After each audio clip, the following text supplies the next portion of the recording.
Hello and welcome. I am the Letter Hack, and with me now is a very special guest, contributor and co-host on various TYT shows, including The Breakdown, a frequent guest on friend of the show, The Power Report, Oh with yeah. Dan from the internet.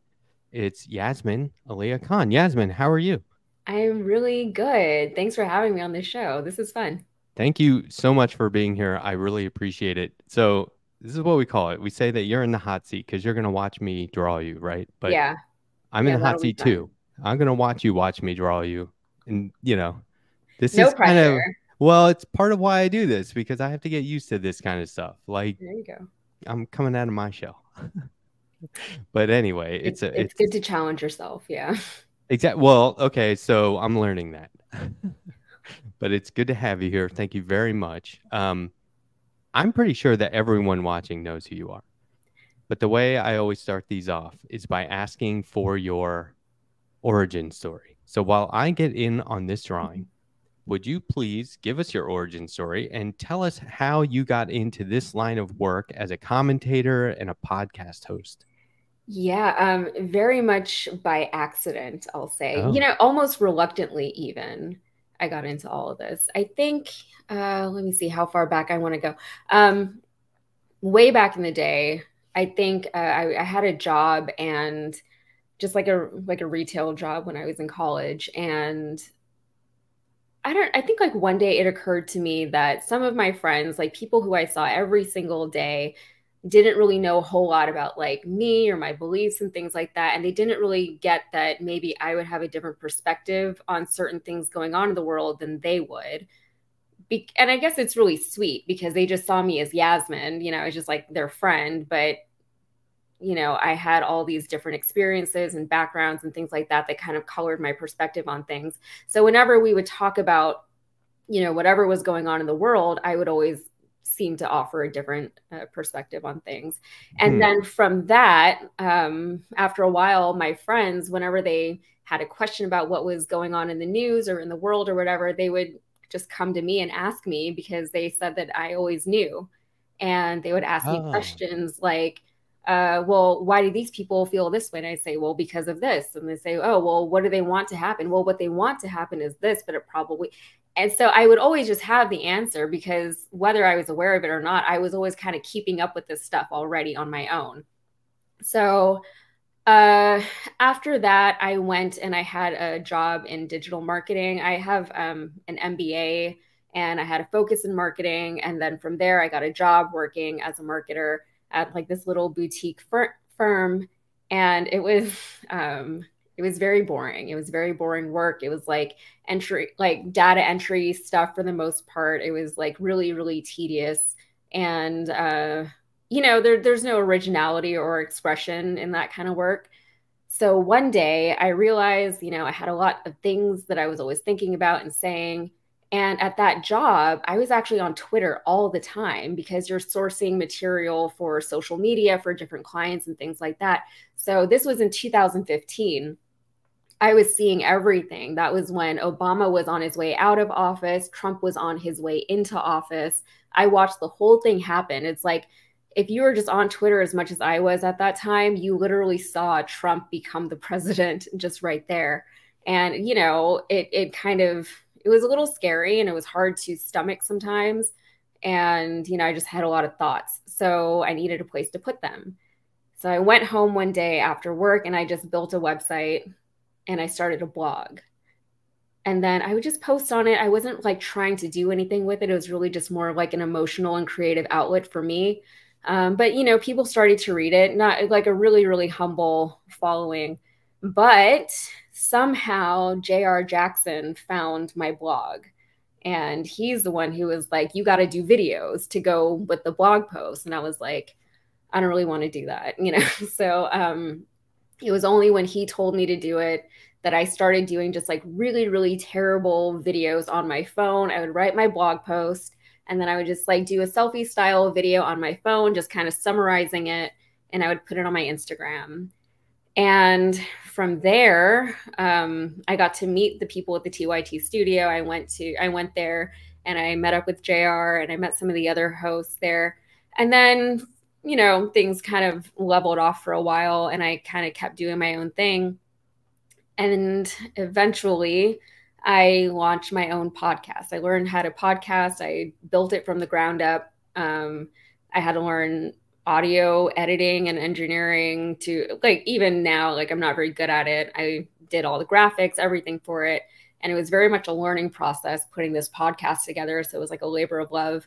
And on that podcast, I would talk about global issues. I would dive into like one country or one conflict that was going on, and kind of go back through the whole thing and say, you know, this is how it happened. This is how it started. This is what all the different parties want, that kind of thing. And then from the podcast, TYT called me and they wanted me to be a contributor. And it's kind of funny because it was almost like exactly 2 years after I'd gone to the studio and asked and met some of the people there. And then one of the girls, she was like, oh, yeah, I remember meeting you. And then she thought of me to be a contributor. And here we are. So this all started out with you just having your finger on the pulse with Yeah. like current affairs and politics and stuff like that. Yeah. And then you're self-taught from there. You didn't go to school for any of this.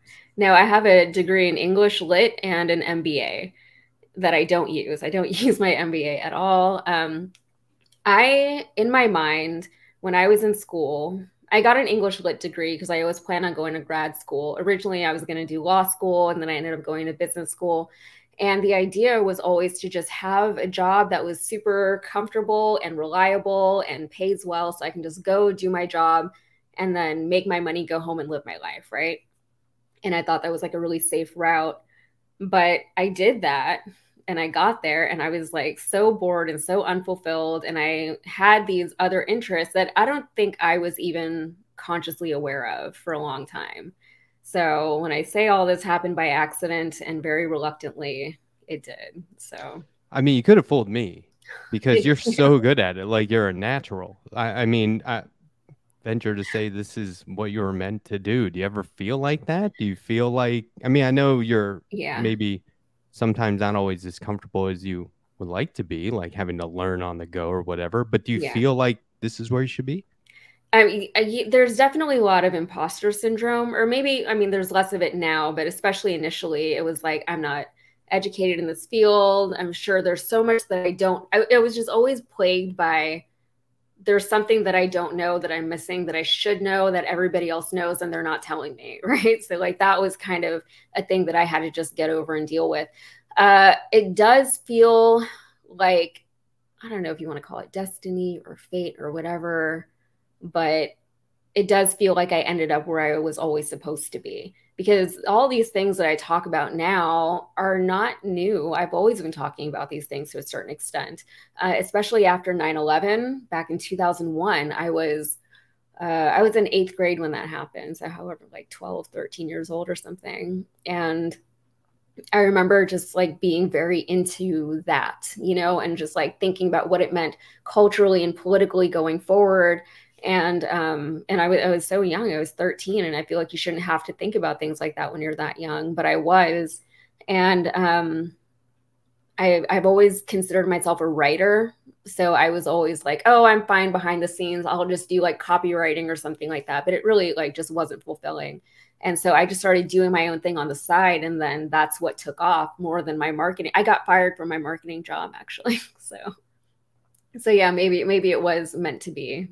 Well, you may have noticed hack is in the name of what we do here, right? Letter hack. So I'm very used to hacking my way into things. And what I think, it's not, I mean, I know what you mean by imposter syndrome. I have that.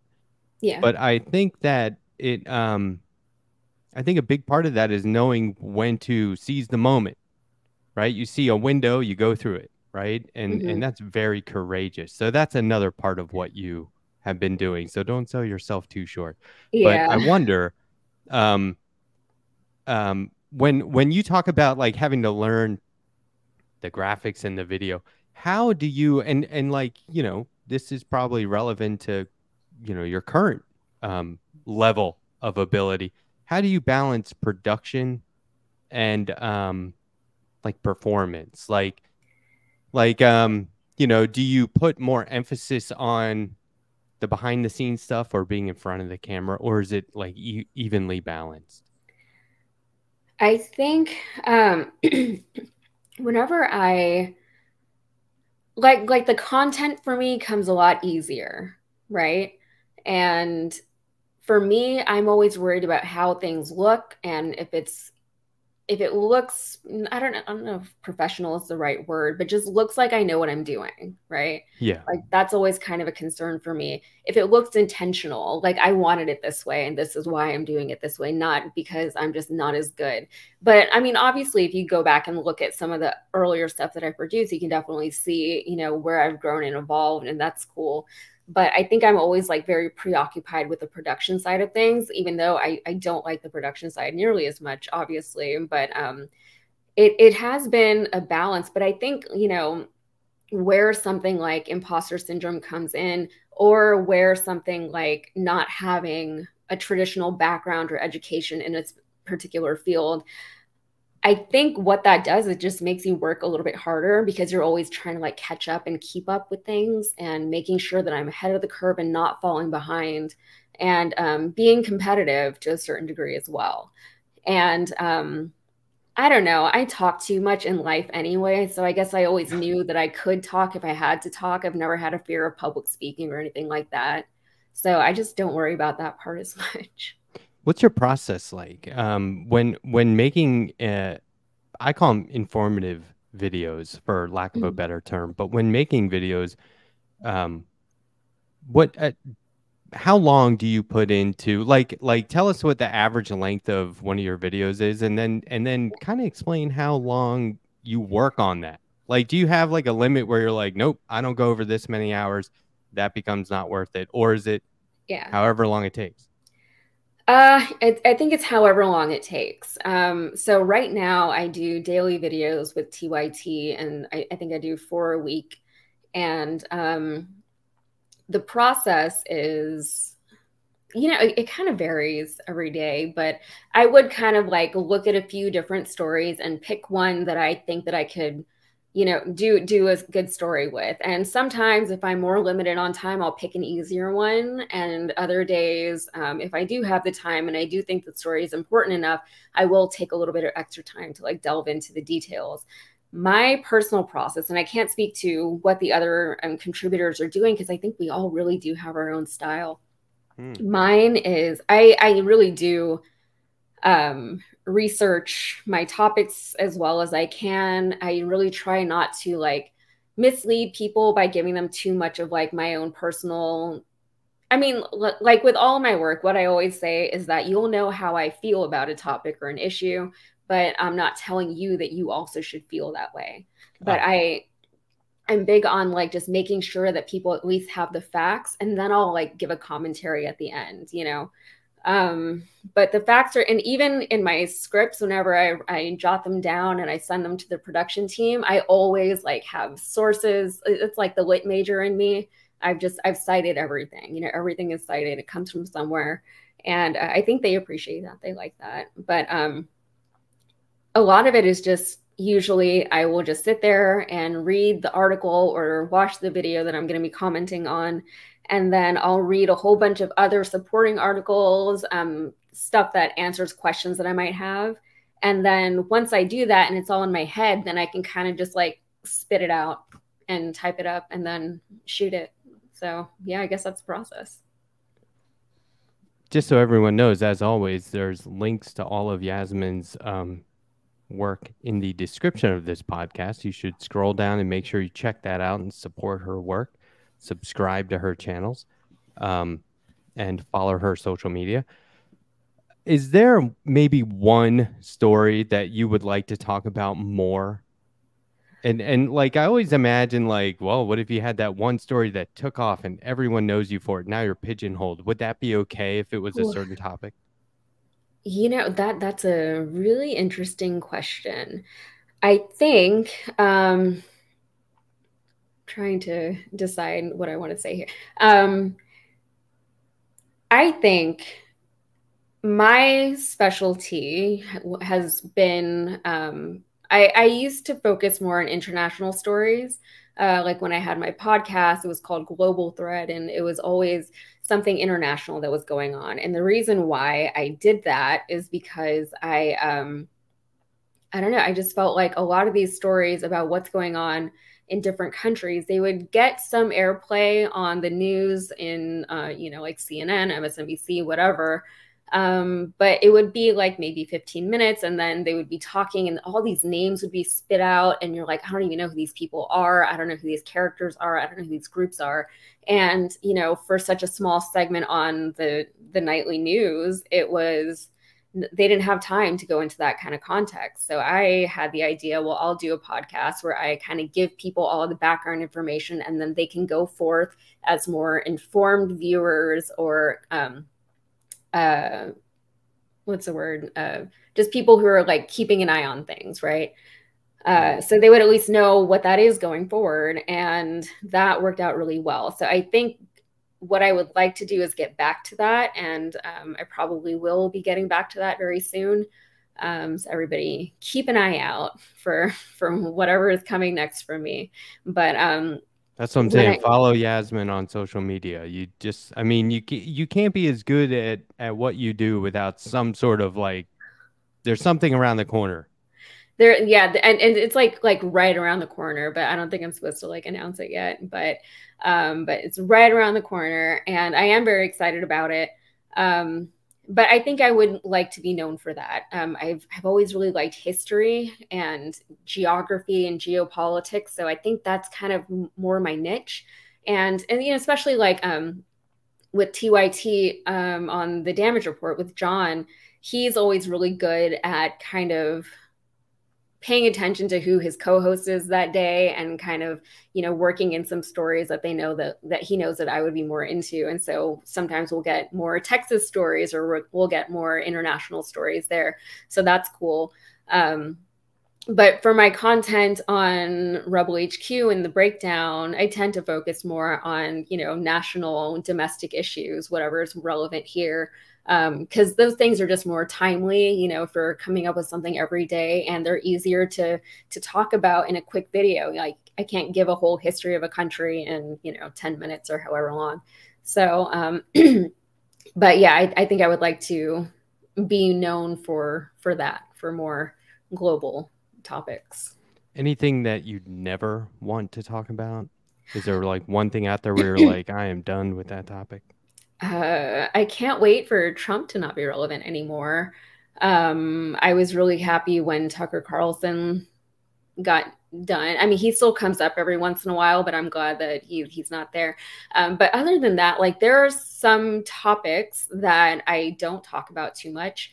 And it's not because they're like too controversial or anything like that, or because I don't want to talk about them or whatever. It's just that there are certain topics that I think are better left for other people. I think that that's totally fine if I say that person is more equipped to or better informed to talk about a certain topic more than I am. So I'll leave it to them, and I will sit here and listen to them.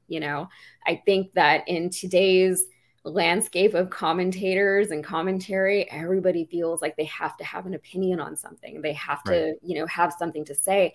And I think there's a lot of value in saying, I don't know enough about this to have an opinion or to speak intelligently about it. And I don't want to say the wrong thing. And then that's even worse, not just for me personally as a commentator, but for the issue. I don't want to misspeak on something.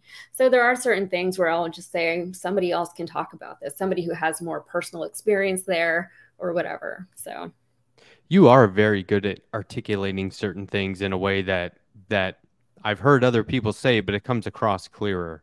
Oh, thank you. Whatever reason. Yeah. And if you don't want to talk about Trump, we don't have to. But I did sort of want your perspective on his base, but we can avoid that if you want. No, we can talk about it. We can talk about the base. Yeah. Because it occurred to me when I was watching a video of yours recently. Like just, we're talking about a guy who was just indicted this week for what, the third time? It's hard to keep count. Yeah. It's so obvious that he's like the most dishonest person, right? And whenever he speaks, his entire goal is to dupe everyone he's talking to, including his own supporters. Yeah. But they continue to think that the one guy is so obviously lying every time he opens his mouth. That's the whole reason for speaking at all, is to say something completely untrue. Yeah. His entire base believes that he is the one and only guy that can fix everything, and that he's going to, or he has, when he even had the opportunity and he didn't deliver. So Yeah. I wonder, do you have a perspective on what's going on there and why people continue to support him? I could think of a million answers, but I'm Yeah. genuinely interested in what you think. So I live in Texas, right? So it's That I wasn't gonna yeah. use that, but And yeah, that makes and people don't realize, or I think maybe they do, but the cities in Texas are blue, right? So there's a lot more blue in Texas than people I outside love of Texas. Houston, by the way. Thank you. Yeah, it's an interesting place. It's I don't think it gets the credit it deserves in a lot of respects, but that's another story. But where I live is kind of on the south side, suburban, right? I live like in a strong suburban town, and there's definitely more Trump supporters around here than not.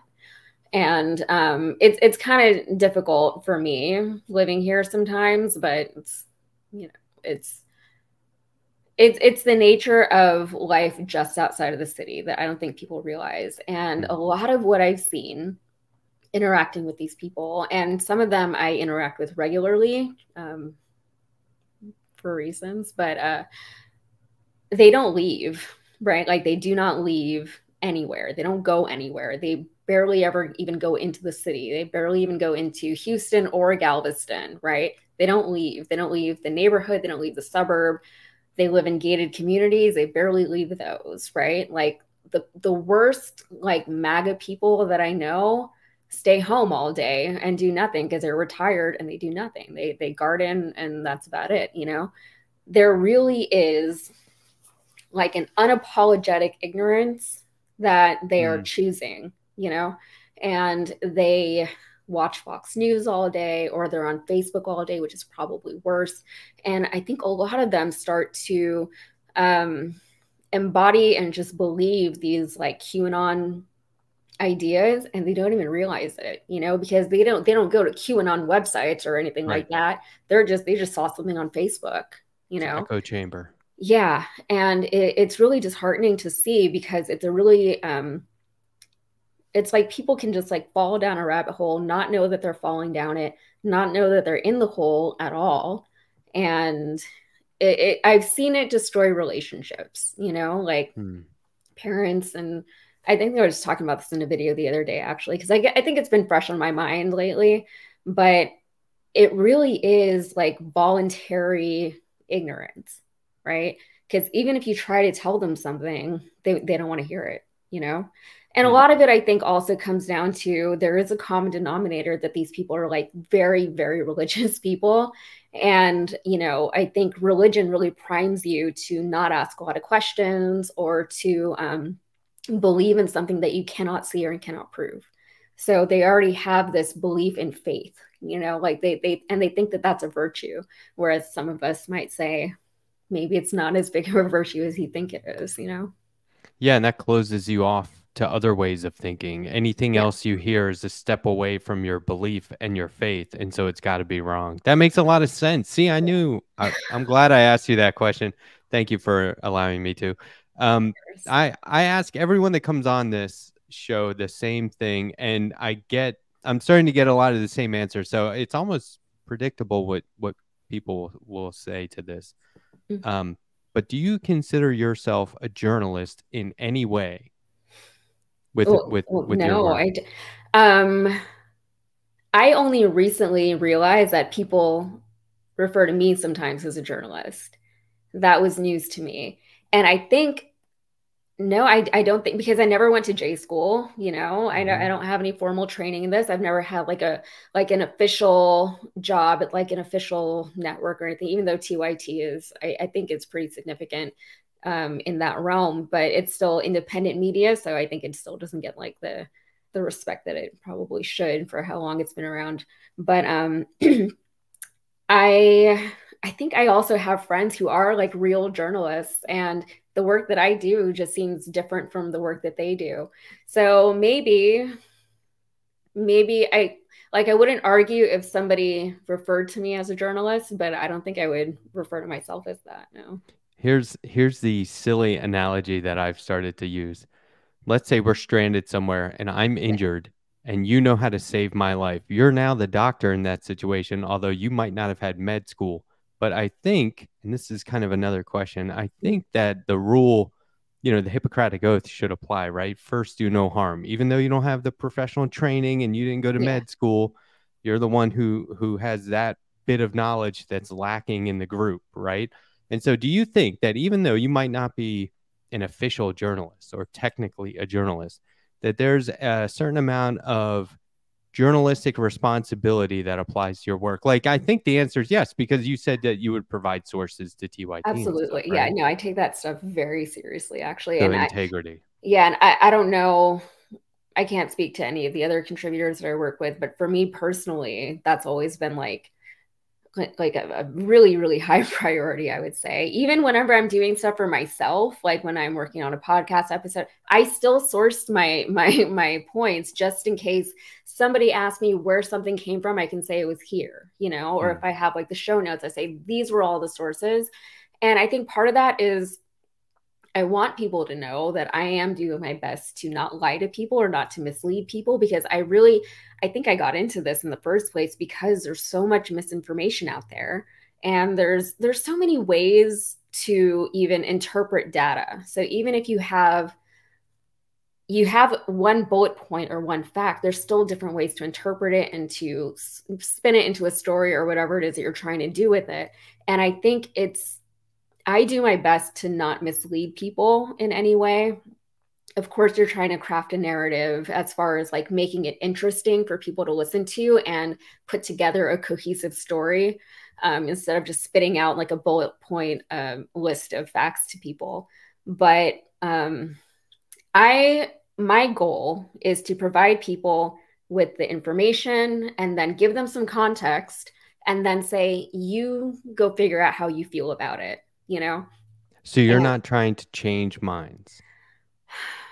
I'm not actively. No, I'm trying to keep people informed.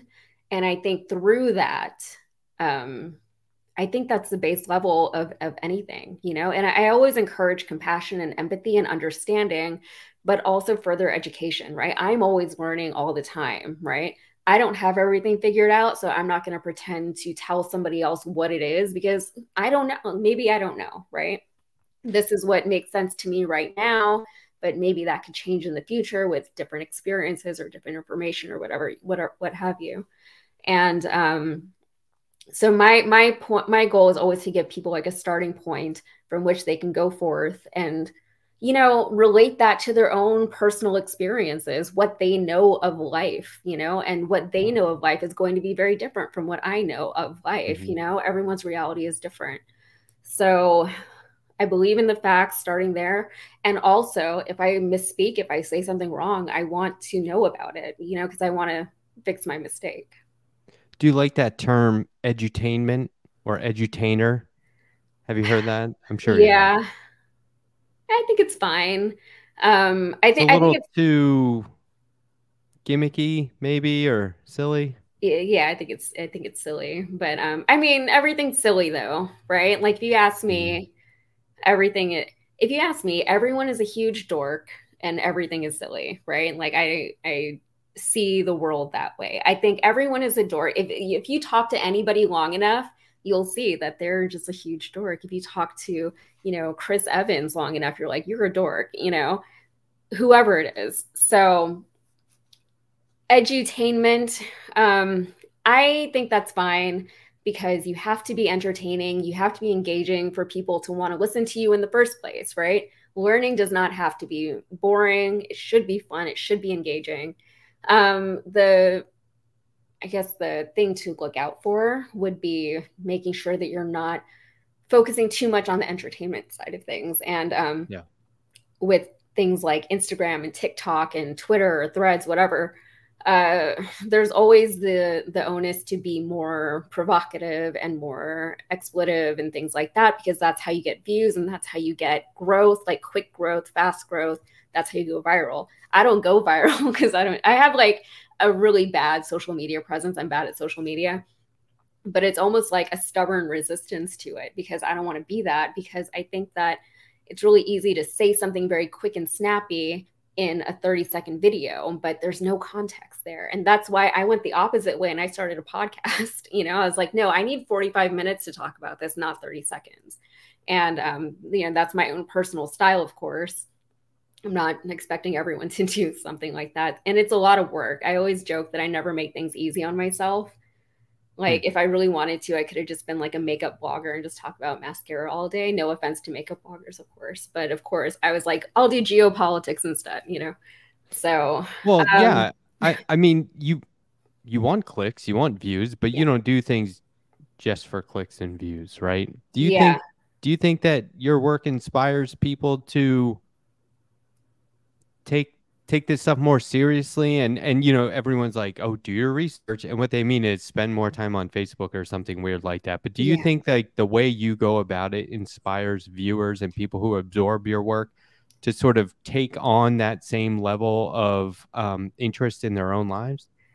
I have no idea, but I would hope so. And I think in my videos, especially, I say that. And when I have my podcast, I say that pretty often. It's like, you know what?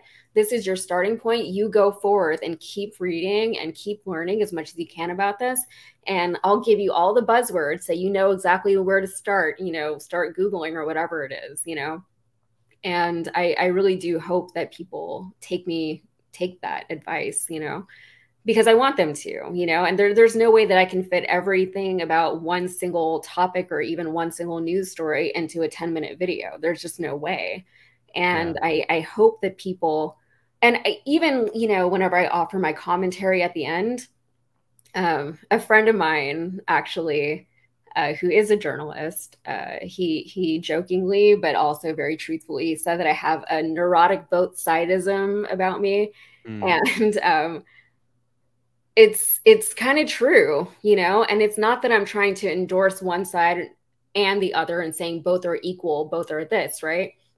But what it is you can understand, I think you should understand both sides of an issue, right? And they should be there, they should be present. It's not an endorsement of both sides. I'm saying this is what these people over here think. This is how they see it. This is how they believe. And this is why they vote the way they do. You know, whether or not you agree with that, whether or not you think that's a good reason to vote a certain way, it doesn't really matter because this is why, you know. And yeah, even if you like, oh, I'm sorry, go ahead. Oh no, I'm I didn't done. mean to. Well, I was going to say, even if you outright hate something, it's important to know why. It's important to have that perspective, that other person's perspective. And you work with a lot of like very inspiring people and people who really have, you know, a desire to figure things out, not just be set in their ways. And but it is easy to get sort of locked in, right? And I Yeah. wonder, is there any one person, and you don't have to name names, but you know, professionally or personally, do you allow for like at least one person in your life to instantly shift your way of thinking? Like you think you've got something figured out, and then somebody comes along with this alternate take, and you're like, oh, now I have to rethink it. Is there somebody like that? Yeah, I think there's probably a few people like that in my Oh, life. okay. Wow. Yeah. And I'm grateful for them, you know, and sometimes I People say do. no all the time. People say no. Yeah. Oh no. I go, well, is that good? I don't know. I don't know. Because I think like for me personally, I have a tendency to get very like passionate about things. And for the people in my life who know me personally, sometimes it's just like, you need to calm down. I'm like, you're right, I need to calm down. But yeah, like there's definitely people in my life who say, well, what about this? You know, and it's not in a confrontational way and it's not in a dismissive way or anything like that. And it's just like, well, what about this? And I'm like, oh yeah, what about that? You know, and then you just have to like stop and think for a second. And I think it always comes back to listening more than speaking sometimes, which is ironic because I speak for a living. But in your personal life, definitely, you have to listen to people and you have to know when to listen and you have to give the people the same respect that you would like from them. You know, you can't just expect to sit there and talk and preach at people all day and then not give them that same respect back and not give them that same opportunity to present their own views on something. So yeah, I try to at least. good or bad, like positive or negative, what's one thing that you would improve or change in your line of work? It could be technical or Like for I me don't know. personally or for the industry? Either. I mean, I really do hate the technical side of things. You know, I've learned a lot though, and I think that I underestimate how much I have learned. So so that's cool, and I guess it's given me a whole separate skill set. So maybe it's a good thing. I don't know. The technical side sucks for me. What I do have issues with the industry in general in that like so much of it is built on like social presence and social standing and social media and things like that. If I could get off Instagram entirely, I would, right? But I keep it. And if you look at my Instagram, you can tell that I am not like a good Instagrammer. Like I think the last thing I posted Me was neither. like, yeah, like I think I posted something like 2 months ago or something. And that was me saying, oh, I haven't posted in a while. Let me post something, you Mm. know, that's me being deliberate about it. Or I'll throw something up on my story. Um, but going forward, I'm going to have a more consistent, reliable presence if I want to continue growing in the space, I think. And yeah, and some of my colleagues, like they do it so well, you know, like they're so good at TikTok and they're so good at Instagram and they're so good at just being out there. And I just like most of the time can't be bothered. And in this line of work that I have somehow stumbled into, I have to bother with it. So Yeah. um that's like a personal thing that I struggle with a little bit. And also um, the idea of like personal branding, right? All of a sudden, I'm not just Yeah. Yasmin, I'm a brand, you know, I'm a thing, I'm a person. And it's just so funny because like in my personal life, I'm just Yasmin, you know, but on the internet, I'm like a thing, you know. I'm not a big thing by any means, but it's like a thing, you know. Now I'm Yasmin with TYT. Now I'm Yasmin podcast host, you know. And so I think for a while I also kind of struggled with that as far as like how do I present myself.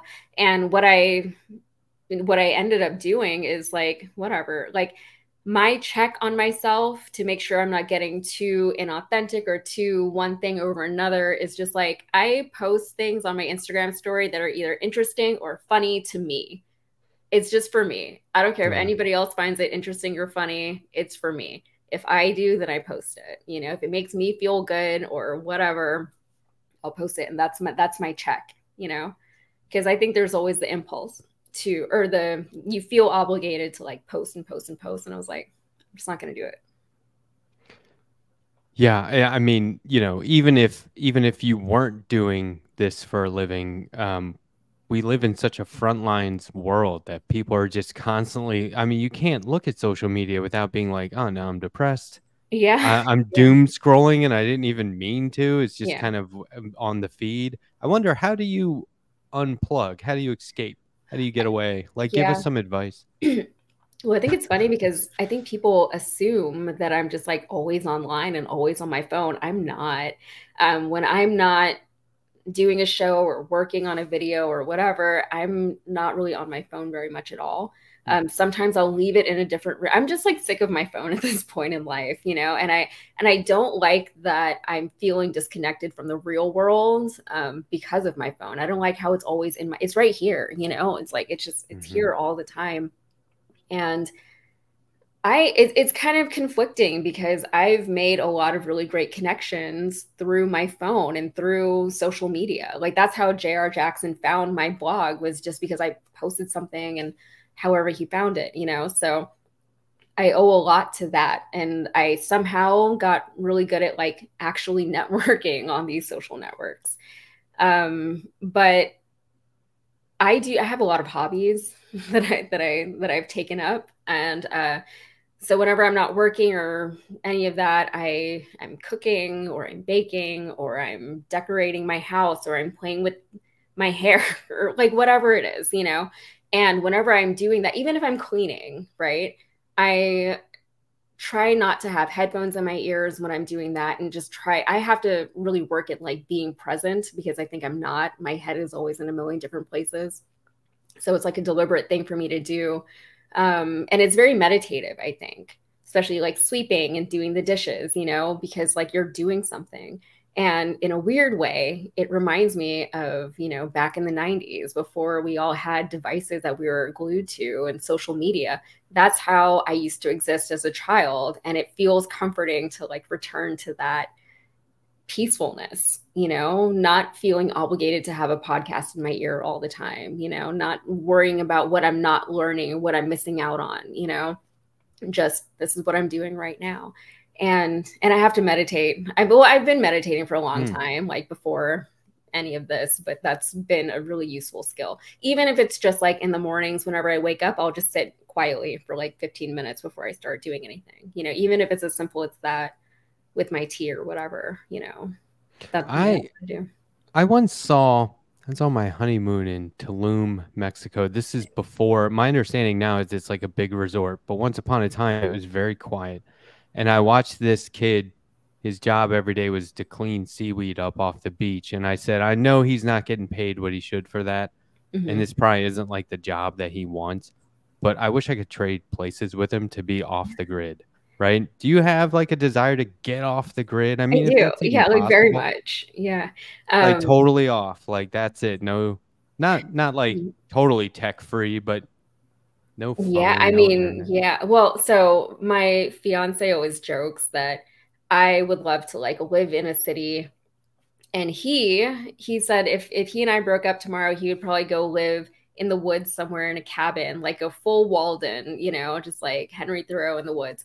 And so that's always the joke is he's going to go full Walden without me. But I would also be okay with that. I would love Mm. to live in a place where I think a lot of this also, if you knew where I lived, there are no trees anywhere. It's just roads. It's very suburban, just cookie cutter houses, all that. And it like makes me crave nature. And I'm also from the Northeast. I'm from Connecticut, right? And I was outside all the time playing when I was a kid. And I stopped when I moved to Texas because it's too hot and the grass is weird. And there are things in the grass that will kill you. You know, like there's like fire ants down here in I'm in South Connecticut. Carolina. I know. Yeah. Yeah, I like was it's attacked by crazy. fire ants last week. See what I so I don't mess with any of that stuff. So I like don't go outside in the grass Mm. here where I live and it's really sad. And my fiance, like when we first started hanging out, he was like, "Oh, she doesn't like being outside. She hates the outdoors." And I was like, "That's not true at all. I just don't like it here. You know, I just don't like it in Yeah. Texas." And yeah, whenever we travel, I'm always just like in the grass, running around, you know, like whatever. When I went back to my old park in Connecticut where I grew up, I took a nap outside and there was geese there. And my fiance, like, he couldn't believe it that I was outside in Ah. the grass under a tree, you know. But I think that I definitely feel like I need to get back to nature, like, because I feel starved of nature here. So, and maybe I could do more to pursue it, but I would have to go out of my way to find nature where I live. So, I mean, I love engagement like this and talking to the chat. Sometimes I'll do a show where I'm just taking calls and hanging out. yeah. But if it all came crashing down, I'd be cool with that. You Yeah, know? I think it's like people would adapt a lot quicker and easier than they think they would. I think there Yeah. would be a weird period of, you know, not knowing what to do with your hands kind of thing. Yeah. But other than that, like I was on a cruise one time and it was like a big family cruise. I have a huge extended family and a bunch of us were it was like 30, 40 of us on this cruise. And you know your phone doesn't work when you're in the middle of the ocean and I started bringing my phone with me everywhere I was going just to take pictures, but then after a while I was like, I don't even want this, you know, I just would Yeah. leave it in the room and I didn't have my phone on me for like a week or two and I didn't miss it at all, you know, because I'm engaging with people, there's people around me, I am having fun, I'm doing activities, I'm eating and like actually eating my food, not like taking pictures of it, not like tweeting about it or whatever, you know. And it was really freeing and but it was such a natural shift back to that, you know, like you don't miss it. So Yeah, I I think do like those times. it's like the internet's given everyone this sense that they should know everything, or Mhm. because you could know something instantly that you should know it. And I always tell people, you know, there was a time because I'm 48. There was a time in my life, like a large chunk of my life, where you would just like ask somebody older than you, or read a book, right? Or figure it out. And it wasn't always like, I can know Just instantly look it right up. now. Yeah. And Yeah. I think that takes a lot away from, and there's some positives to it for sure, right? Streamlining information, that's great. But it takes away that will to do things for yourself. And I think that would come back right away for a lot Yeah. of people. I was actually just I don't talking know. to my aunt about that the other day, and we were like, you know what kids need? They need to just go outside and sit with somebody old and just talk, And Yeah. I was like, yeah, I don't think they do that anymore. And I think like my generation, I'll be 35 in a few months, right? So I'm 34. I was born in 88. And I think my generation is probably one of the last that actually had to go to the library to do research for papers in high school. Like that was still a thing. In high school, I remember we still had stipulations like you can only have 2 of your sources from the internet and it can't be Wikipedia. Oh. And then we also had to have like 3 or 4 sources from a book. So we were still doing that. And even into college, we still had to have book sources. And I remember whenever I was working on those papers, I would end up just like naturally using more book sources because there's so much more information in the book. Because like, look how much information is in the book, and not just sheer facts and data, but the context. And I think that's what's lacking in a lot of society these days, and a lot of like if you have a question and you Google it, you find the answer. Google just like puts it right there at the top for you in bold, so you don't have to read any further. Yeah. It's in a book, you're reading before, you're reading after, so just naturally you get a lot more context. Well, that's why I'm grateful for you being here tonight and talking about this kind of stuff with me, so that we can learn straight from you instead of looking it up or reading about it on Wikipedia. The way I like to end these interviews is by recommending a comic book to my guest. We're really big on that here. This is a little bit different though, because I've been trying to in the last handful. I've been trying to really figure out something. Because you don't read comic books, right? Am I right about that? Have you ever? I don't, but I'm open to it. Okay, so I'm trying to get people to realize and get people into comic books as an art form and a medium that doesn't just have to do with superheroes and capes and masks and stuff, right? And so this one is a unique book. It's more of a book of comics. It's do you like Peanuts? Yeah. Charlie Brown and all that? This is called Peanuts, the art of Charles M. Schulz, edited and designed by graphic artist Chip Kidd. Do you know Chip Kidd? No. Should I? Okay, well, I don't know, but Chip Kidd is best known for his artistic book covers and creative interior layouts. So his books are appealing. Like, let's say you're not into Batman. If you saw a Chip Kidd book about Batman, you'd have to have it. Okay. Just because of the way his design sensibility and the way he presents it appeals to everyone. I'm a huge Charles Schulz fan, but and this might come into play because you were talking about doing like home decorating or interior design, right? Because this would be the perfect book for a shelf that's like for your guest. You know what I mean? Cool. Or like a coffee table or something. So it's normally what they would do is do a collection of comic strips for Peanuts and just reprint them. But in this case, they photographed 500 of them. So they found originals and photographed them and then arranged them in the book, along with a whole bunch of artwork by Charles Schulz, like throughout his life. So you can see the progression of, when he was in the army and just doodling all the way up to like when he was doing the strips professionally. There's more than 500 comic strips reproduced, as well as like rare and never before seen stuff from his sketchbook. That's really cool. I actually remember when they started including the Peanuts comic strips in the newspaper when I was a kid, because they weren't always there, and then one day they were, and I was like, whoa, this is good. Like, this is an improvement. Cool. Yeah, that was exciting for me as a kid. So that's a really good recommendation. Thank you. Okay, but look, I just gotta let you know, it's been reprinted a bunch. If you do look for it and you see one that's like $500, that's one of the original hardback books. Those are really hard to get and they're expensive, but you what can kind of recommendation?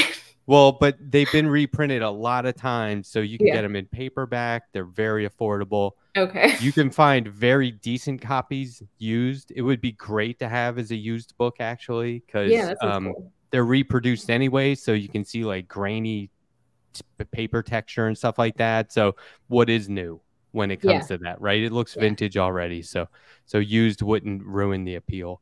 But you know, it's a story of a great American cartoonist and his artistic development. So it's very much the sort of thing that, you know, any comic book fans listening would also want to have. And you know, I'm a massive Peanuts fan, so I have all this stuff.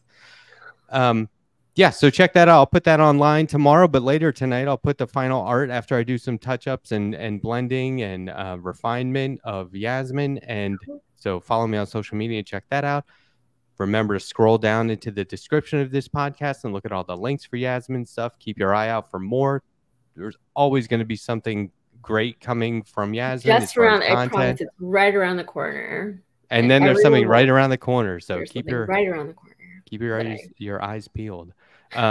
Is there anything else you want to plug? Or I know you were just on the damage report yesterday, right? Yeah, I'll be on Indisputable tomorrow. Cool. And then, of course, I have my Rebel HQ breakdown content that I produce Tuesday through Friday. So great. All right. Well, thank you very much for being here. And I want to thank everybody else for being here. We'll be back here Monday, 9:30 p.m. with Dave Griscom of Left Reckoning. And until then, we'll see you later. Bye, Yasmin. Thank you. Hi. Thank you. The letter hack. Oh, my gosh. You don't miss